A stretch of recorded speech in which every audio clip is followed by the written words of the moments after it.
होने होए जरूर हो घबराए मत दिल पर तावा रखिए ये स्टार छुआवे थे कहना है क्या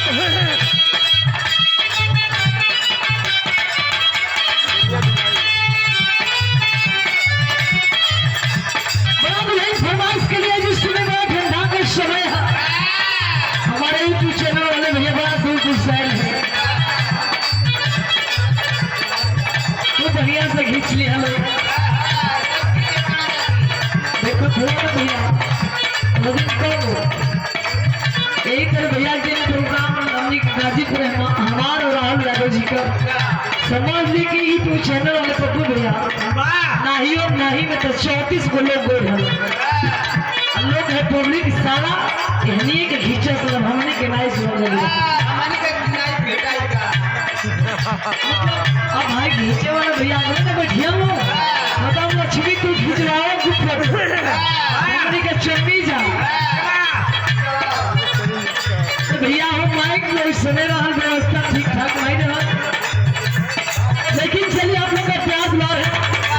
बड़ी फरमाइश कर रहे हैं सुनी कहाँ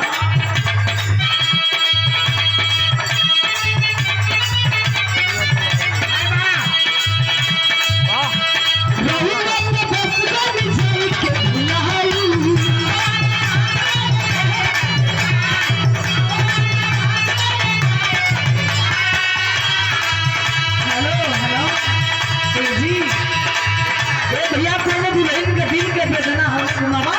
खत्म है यही जाना भैया देखे दुल्हन फरमाइश के लिए जी बड़ा सुंदर सुंदर गीत भूल के आनंद मिला शंकर भगवान माता पार्वती से कहे के बेटा के झूलवा झूलाई कहे पार्वती जी हे प्रभु देवो देव महादेव भैया आपके कुछ समझ में आवेला सबके मोहल्ला टाली रुआ दान करेगा हमारा के जब पहाड़े पहाड़े रुआ घुमावत है अपना बारे में ना सही इस शुक्रवार करे के सोची का हो अरे वो कहता है कि झुलवा खेलाई ना भाभी लेकिन कहे दुल्हन फरमाइश करी हमारा मन में सपना है कुछ इच्छा है बड़ा लड़का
ये देखा पप्पू यादव जी हमारे भैया व्यापारी भैया को सम्मान नहीं है सम्मान किए हमें